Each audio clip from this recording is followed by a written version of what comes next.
Hey, welcome back. On my way home, I'm Miss Mandy, and today we are talking about emotional finances, what they are, how to manage them, what I think about it in general. Before we get started, don't forget to hit that like button to help out my channel. Thank you so much for that. And let's just dive right in. What are emotional finances? I've tried several times so far to define in words what emotional finances are, and I've boiled it down to really any action you make with money or that affects your money that is not really based on logic or numbers. It's based on, how you feel in your heart, in the pit of your stomach, gut reactions and lifestyle changes, those kinds of things. They have feelings attached to them. But I think better than the words that I just said, I could give you a few examples to help you understand better. The biggest one being, the purchase of a home. I think buying a home is a very emotional purchase because if it wasn't, we would all just rent. If the sole purpose was to have a roof over your head, you could rent and be just as happy as a homeowner, right?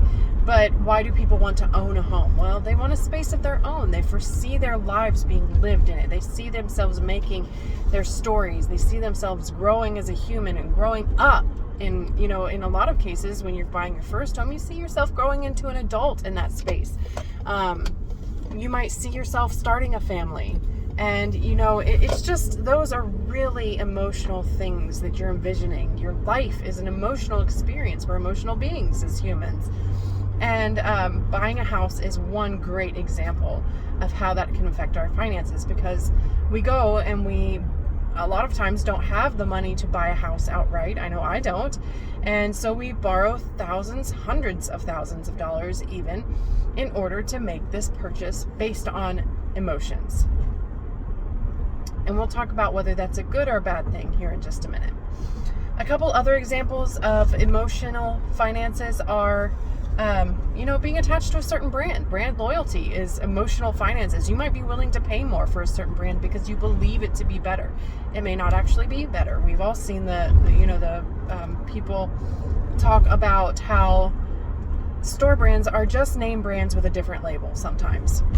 Well, that may be true in some cases, but I swear Heinz ketchup is the absolute best. And so I'm willing to pay a higher price for that Heinz label and just bite the bullet and pay it because it is what I like best, what I like. That's a feeling. Liking is a feeling. So that is my belief, that is my feeling, and I pay a higher price for that. That is an emotional decision to spend more money. Lastly, life events can be make emotional changes to your finances. Having a baby, for instance, your finances are going to change after having a baby, after having another baby, or a third baby even, or however many you have. Each time your finances change. Getting married. Oh my gosh, getting married and learning how to communicate with somebody. And I just did a video on that. Go check that one out. But learning how to communicate with somebody about money and what's best for your finances as a couple may not be what you had envisioned. So that is an emotional experience with your finances. There are some sadder ones, if you have a loved one pass away and you inherit some money, which is nice, but it's no makeup for the loved one that you lost. So that is an emotional time, and there's an emotional attachment to that kind of money. When you go through a divorce, same thing. There's an emotional attachment to that kind of money. I've never been through a divorce. I don't ever want to go through a divorce, and I don't know what I would do in those circumstances, but I do know that it is emotional. It doesn't matter if you're the one initiating it. It doesn't matter if your spouse initiates it. It's emotional all the same. There's some sort of feelings associated with what's going on in the circumstances there. Pardon me while I grab my notes. All right, so let's talk about emotions when you're buying or selling something. Let's stick with this house analogy because I think it's a great example. So a lot of times emotions are great reasons to buy something like the Heinz bottle or your house, the house that you want. You have reasons for wanting the specific house because you have a feeling associated with it. It feels right. Am I right? So a lot of times those are good things because you're not going to want to buy a house that you feel miserable in. That's not the whole purpose behind that purchase. You want to have some sort of emotion involved in that decision-making process.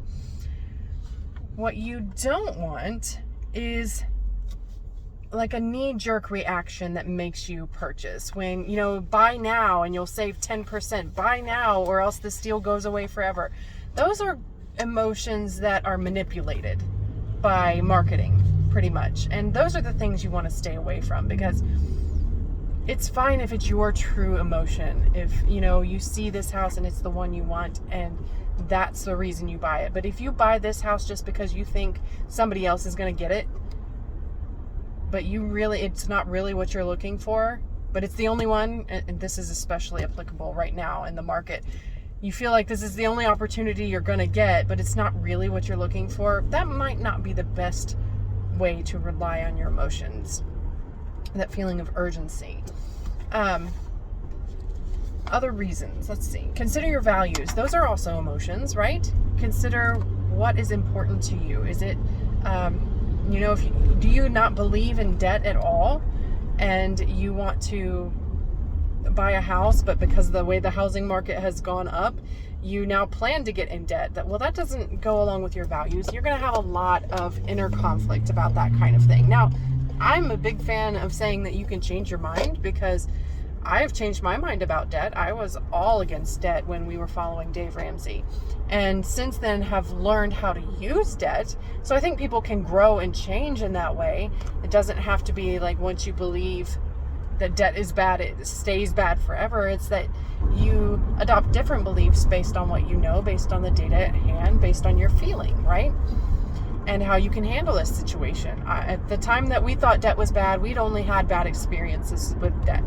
We didn't know how to manage it, is what it was. And now that we know how to manage it, now that we know how we can use it as a tool, I feel debt is way less scary than it was back then. I was scared.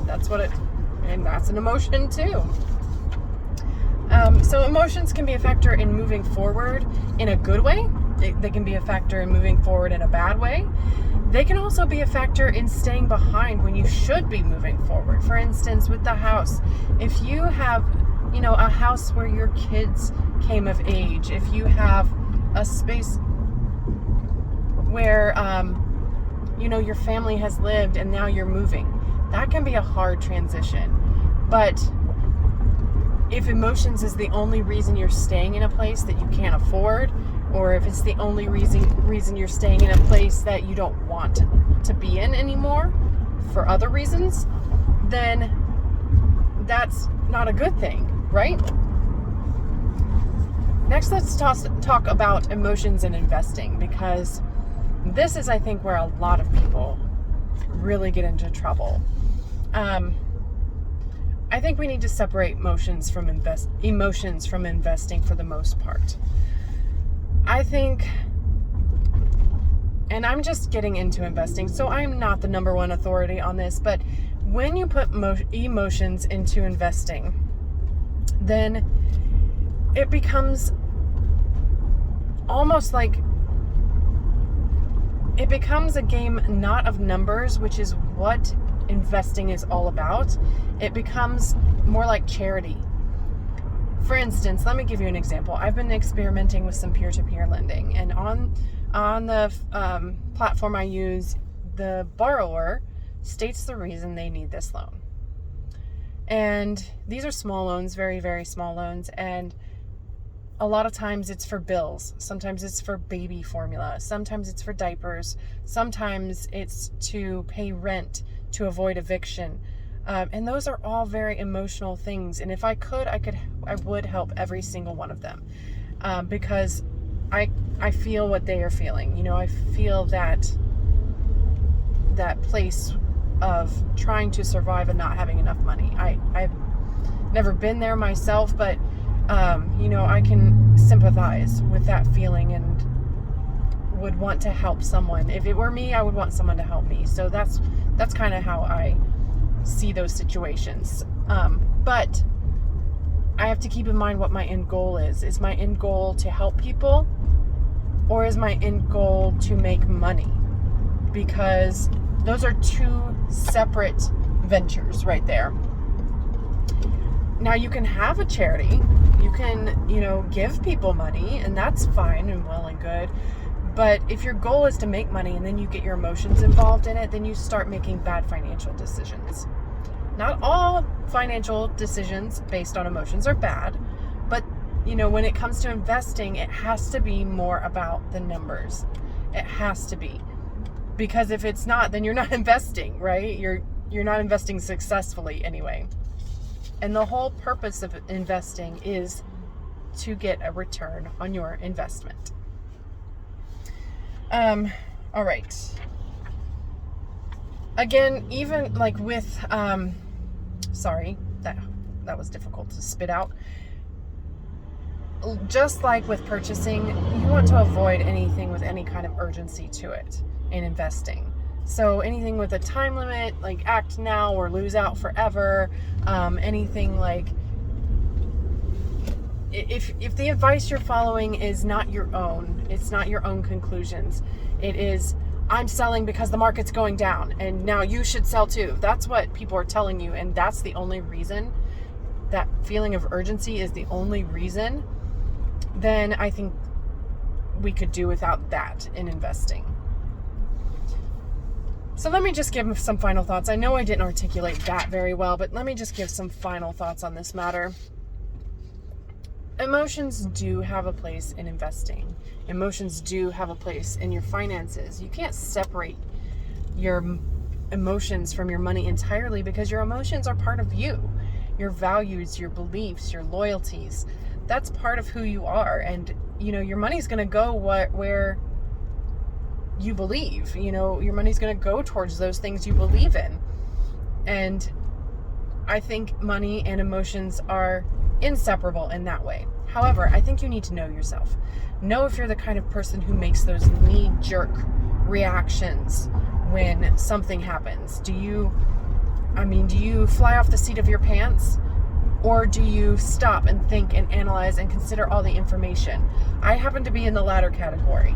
My daughter, she's in the first category. She just, flies and spills whatever emotion she has all over everybody else in the room. Anytime something happens. So if she's happy, she could make everyone else in the room happy. If she's mad, everybody else in the room is going to be miserable with her.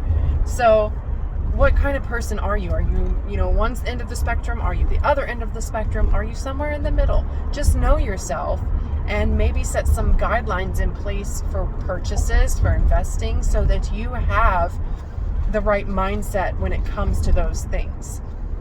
I think if you are educated, that is the number one goal here. I think it's the number one goal in finances. If you are making decisions based on your education with emotions as a factor, I think that's the best place to be in. That's what I strive to do anyway. I strive to consider all the data, the numbers, and then I see how I feel about it. Does this align with my values? Is this what I want to be doing with my life? Is this how I want to spend my time? Those kinds of things. All right, that's how I'm going to end the video. This wasn't articulated very well. Exhibit A. So this wasn't articulated particularly well, but that's the end of the video, and I hope that you liked it. If you did, give me that thumbs up so our channel can help out other people, and I appreciate that. I will see you in the next one. Hopefully it's better than this one. Bye.